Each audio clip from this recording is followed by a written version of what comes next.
السلام عليكم ورحمة الله وبركاته. ازيكم احلى متابعين في الدنيا؟ النهارده هعمل لكم باذن الله البانيه الشركات.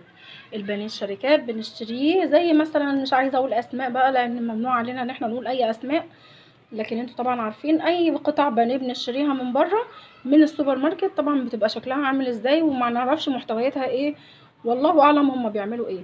فايه رايكم تعالوا النهارده نبدا على بركه الله ونسمي الله ونروح ونشوف هنعمل الوصفه الجميله دي اللي كلها خير وبركه وبترمي معاكي كميه كبيره من نص كيلو بانيه. هنعمل كل الكلام الحلو اللي انتوا شايفينه دوت. تعالوا نبدا على بركه الله ونسمي الله. بسم الله الرحمن الرحيم. نبدا بقى يا حبايبي كده وصفتنا على بركه الله. عندي بقى كده حبيتين كبار من البطاطس، غسلتهم وقطعتهم زي ما انتوا شايفين كده تقطيع عشوائي، وهحطهم بقى يتسلقوا كده على النار، وهحط لهم طبعا الميه الاول. بسم الله الرحمن الرحيم. وهحط لهم حبه ملح صغيرين زي ما انتم شايفين كده، وهحطهم على النار يتسلقوا كويس جدا، وهرجع لكم تاني. جبت بقى يا حبايبي ده نص كيلو من البانيه اهوت. لو انت عندك بقى صدر فرخه مفيش مشكله، عندك البانيه مفيش مشكله. ده حوالي نص كيلو، قطعته زي ما انتم شايفين كده قطع صغيره عشان هفرمه في الكبه كده. بسم الله الرحمن الرحيم. هنحط كده، طبعا غسلناه كويس، وهبتدي ان انا افرمه. بسم الله. بصوا يا حبايبي ناعمه خالص اهي، بصوا هتنيني اضرب فيها لحد ما الاقيها بالنعوميه اللي انتم شايفينها ديت. دلوقتي بقى يا حبايبي حطيت بقى المفروم بتاع البانيه، بصوا بقى عامل زي العجينه معايا، بصوا ناعم جدا جدا جدا. حطيته في حاجه واسعه بقى. هنزل بقى عليه ببضايه واحده واحده بس. بسم الله الرحمن الرحيم. وهنزل عليه، بصوا دي معلقه كبيره من الدقيق ومعلقه كبيره من النشا ونص معلقه بيكنج باودر. البيكنج باودر عشان يخليها من جوه كده منفوخه كده وهشه وجميله، ما تبقاش مكتومه، ما تبقاش اللحمه مكتومه كده معاكم وانتوا بتاكلوها. البهارات بقى عندي هنا دي بهارات فراخ بتجيبوها من عند العلاف عادي او العطار. وعندي ده مكعب مرق الدجاج، ممكن تجيبها بقى فوريه او كده، المهم ان هو مطحون كده. وادي دي فلفل اسمر. بصوا بهارات الفراخ دي اصلا فيها ملح، فخلوا بالكم علشان الملح اللي هتضيفوه لو ضفتوا ملح تبقوا مخليين بالكم ان اصلا بهارات الفراخ دي بيبقى فيها ملح. هسيب بقى الحاجات دي كده على جنب ونشوف هنعمل ايه. برضو يا حبايبي ادي الملح اهوت، مش هكتر لان انا طبعا قلت لكم بهارات الفراخ فيها ملح. وكمان لسه عند القلي هنيجي نتبل الفيجيتار برضو ممكن يكون هو برضو فيه ملح او احنا هنضيف له ملح، فتخلوا بالكم عشان ما يبقاش الكميه كلها مليانه ملح. ادي هنا البطاطس اهي اتسلقت كويس قوي. هبتدي بقى اهرسها كده باي حاجه، اهرسها جامد قوي وانعمها. بصوا بقى يا حبايبي ادي البطاطس اهيت انا هرستها كويس، لازم تكون مهروسه ناعم جدا جدا جدا. ماشي، هنحطها بقى على المكونات اللي احنا عملناها. حد هيجي يقول لي يا ام انس انت بتهرسي البطاطس بالكوبايه؟ والله يا جماعه عندي هراسه بس بعيده عني بصراحه يعني، موجوده كده في مكان بس بعيده عني، فانا يعني مجيش قال لك اتصرف يعني، مش هتقول لا يعني لو هرسناها بالكوبايه اي حاجه. تمام. هقلب بقى المكونات الجميله دي كلها كده مع بعضها وهرجع لكم تاني. حبايبي بقت عامله ازاي، ناعمه جدا ازاي، والخليط كله اتقلب مع بعضه. وزي ما بقول لكم تتاكدوا، لازم تتاكدوا ان البطاطس يعني ان انتوا فرمتوها كويس. ماشي. هنحط بقى كده معلقتين كبار من البقسماط الناعم. بسم الله الرحمن الرحيم.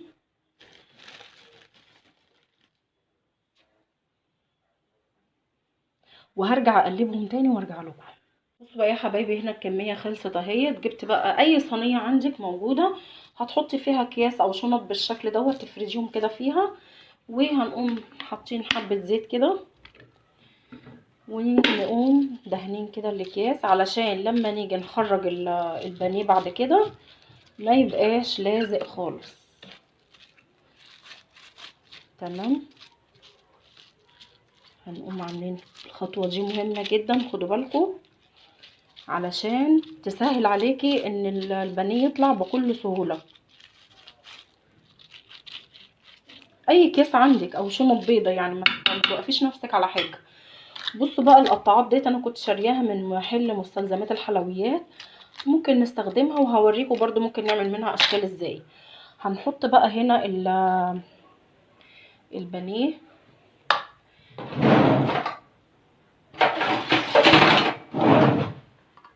هاخد بقى الخليط دوت، بسم الله الرحمن الرحيم كده، وهحطه في الصينيه اللي انا دهنتها. تمام كده. وهبتدي ان انا بقى ايه انزل بالراحه كده افرده في الصينيه كلها. انا مش هحط الكميه كلها علشان اشوف الكميه اللي انا عاملاها دي مناسبه للصينيه ولا لا. طبعا الارتفاع والسمك زي ما انتوا عارفين زي ما بتجيبوه جاهز من المحلات. هفردها بقى واخلصها وارجع لكم تاني. بصوا بقى يا حبايبي، انا جيت افردها بالمعلقه للامانه لقيتها ايه متعبه. تمام. فانا اضطريت ان انا ادهن ايدي بشويه زيت زي ما انتوا شايفين كده، حتى هتلاحظوا زيت على الوش اهو مطرح ايدي. وطبعا ما تنسوش ان في زيت كمان انا دهناه في الصينيه من تحت، فهيساعدكم ان شاء الله على انكم تفردوها بسهوله. يعني ما تحاوليش بقى ان انتوا تفرديها بالمعلقه، هتلاقيها يعني متعبه شويه. هتدهني ايدك زيت تاني اهو زي ما بقولك، بصي بكل سهوله اهي. وهتبتدي ان انت توزعيها كويس قوي في الصينيه. انا على فكره حطيت الكميه كلها، هي بسم الله ما شاء الله يعني يا دوب مكفيه. تمام. هنسويها بقى كده بالشكل اللي انتوا شايفينه ده، ونملى اي فراغات في الجناب كده مش متساويه.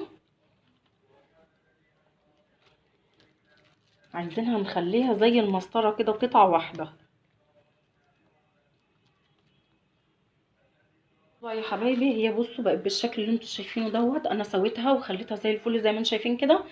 انا بقى عندي القطاعات ديت، بصوا دول 3 احجام مختلفين اهم.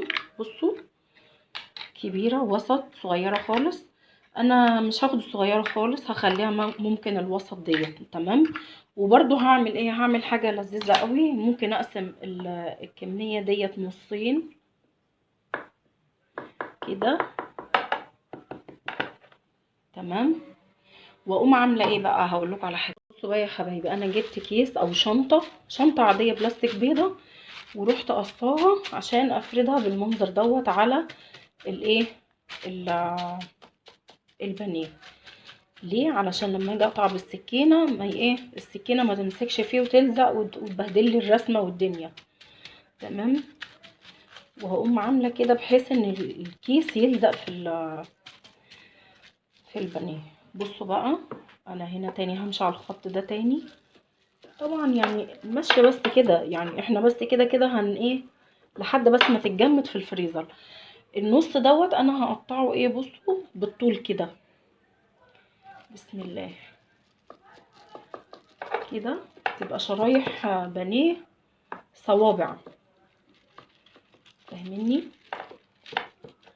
تقدري تعملي السمك اللي انت عايزاه. عايزه ترفعي عن كده مفيش مشكله، بس انا شايفه كده مناسب قوي.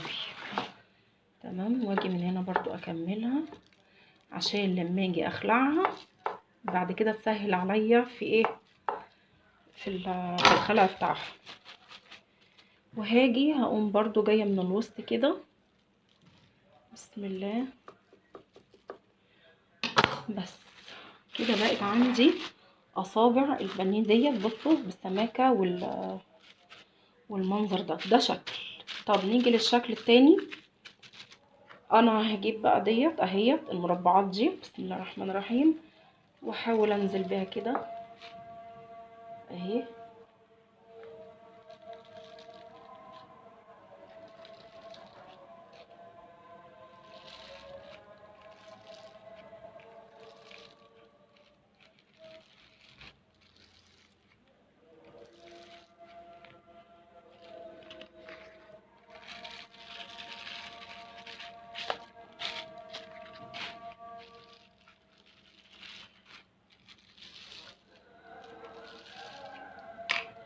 ده شكل تاني اهو. طيب هناخد بقى الزيادات ديت ونرجع نعملها تاني ونكورها تاني ونقوم عاملينها برضو نفس الاشكال ديت. بصوا يا حبايبي انا رجعت في كلامي بصراحه ورجعت سويتها تاني، وقلت لا اخليها كلها ايه صوابع احسن. تمام. عشان لقيتها بصراحة، يعني انا مرضتش اشيل الكلام ده من مونتاج من الفيديو، عشان برضه ابقى ايه صادقة معاكم وابقى صريحة معاكم جدا. بصوا، فانا قلت بصراحة يبقى الاسهل كده، لاني لقيتها عشان هي طبعا مش متماسكة، كان لازم طبعا الفورمة ديت لازم ايه عشان نشيل بقى ونفرغ، طبعا هتاخد ايه وقت وحاجات مجهود معانا، فهي دي الاسهل بصراحة. تمام. طبعا انا عايزه اقول لكم لو انتوا عايزينها صوابع بالطول دوت مفيش مشكله، عايزين تقسموها برضو يعني قطعتين عن كده مفيش مشكله، بس انا حباها تبقى كده بحيث ان هي تتحط في الساندوتش مره واحده، ولما تتقلي يبقى في الشكل كمان شكلها حلو. بصوا بقى هي كده خلاص تمام، هنحطها بقى في الفريزر حوالي ساعتين. يا حبايبي دلوقتي هنحضر الكفر اللي هنعمل بيه الخلطه بتاعه البانيه ده. طبق اهوت، وهنحط فيه حوالي معلقتين من الدقيق. ان شاء الله الكفر دوت هيبقى من غير بيض خالص، مش هنستخدم البيض خالص. وهحط هنا توابل فراخ برضو، ونخلي بالنا عشان توابل الفراخ فيها ملح. هحط بس ملح بسيط، دي حوالي ربع معلقه، وهنا برضو ربع معلقه من الفلفل الاسمر، وخلي بالكم انا بعاير بالمعلقه الكبيره. تمام. وهحط ميه بقى لحد ما اخلي السمك بتاعه ولا هو خفيف ولا هو تقيل. تمام كده. طبعا في انواع دقيق مختلفه، فنخلي بالنا من النقطه ديت. وبرضو خلي بالك ان انت كل ما بتسيبيه، لو انت مش هتعملي الوصفه في ساعتها بيتقل معاكي. فطبعا تفضلي تدربي كده. انا حسيت ان هو هيبقى خفيف شويه، فهحط له برضو شويه دقيق تاني، وما نخليش فيه حتت متكلكعه خالص. نفضل بقى نقلب كويس. طبعا كل الحاجات اللي انتوا شايفينها على الوش ديت اللي هي البهارات بتاعه الفراخ، ما تقلقوش منها خالص. ده روزميري تقريبا. ماشي. هنقلب كويس عشان ما تبقاش في حاجه متكلكعه خالص. عايزه اقول لكم الوصفه دي يا جماعه، طبعا ممكن تعملوا البانيه بتاع الشركات وجهزوه وتحطوه في الفريزر. ده بقى فيجيتار خشن، بيتباع عند العطار عادي خالص. بجيبه بطحنه في المطحنه، نص طحنه برضو، مش بطحنه جامد يعني. وبرضو هتبله برضو بملح وفلفل اسمر وبهارات فراخ، عشان برضو يبقى كل حاجه عندي متبله. وبعمل حسابي برضو في الملح، ما بكترش عشان البهارات بتاعت الفراخ فيها ملح. عايزه اقول لكم البانيه بتاع الشركات دوت، انتوا شايفين شكله كده، انتوا ممكن تعملوا وتجهزوه لحد ما انا بوريكم كده، وتغلفوه بالفيجيتار عادي، وتعينوه بقى في الفريزر. تبقى مثلا عايزين تعملوه في العشاء في الغدا، جالك ضيف على غفلة. من وصفات شهر رمضان الكريم ان شاء الله برضو تبقى مستعدة ان انت جيتي في يوم مثلا جاية متأخرة من شغلك، او مستعجله او قرفانه تعملي حاجه يعني الوقت مأنجز معاكي، ده يا دوب هتطلعيه وبيتقلي على فكره وهو مجمد. لازم تقلوه وهو مجمد، ما ينفعش نقليه وهو طري تقولي مثلا استناه يفك. لا، لو استنيتيه يفك هتلاقيه يتحول فك من بعضه خالص. القطعة التخينة اللي انا قطعتها ديت، انا عايزة اقول لكم بعد ما قلتها بقطعها نصين. فطبعا انتوا تقطعوا الحجم اللي انتوا عايزينه، مفيش اي مشكلة. بغلفها بقى هنا الاول في الخلطة اللي هي بتاعت الدقيق السايب دوت زي ما انتوا شايفين. وبعد كده بحطها في الخلطة اللي هي ديت. انا عايزة اقول لكم بقى الفيجيتار الخشن دوت يا جماعة، اللي هو الكريسبي دوت، هو ده اللي بيديكوا شكل البانيه الشركات. اللون الكفر بتاعه دوت هيديكوا هو نفس اللون بتاع البانيه الشركات. انا عايزه اقول لكم الوصفه دي يا جماعه من نص كيلو بانيه، بسم الله ما شاء الله تبارك الله، رمت كميه جامده جدا جدا جدا. جربوها، والطعم جميل جدا، وبجد بجد تحفه، موفره بجد بجد، والطعم خطير على فكره.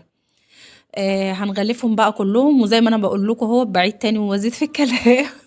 الخلطه ديت ممكن تجهزوها وتتبلوها كده وتغلفوها بالغلاف بتاعها وتشيلوها كده زي ما هي كده في الفريزر.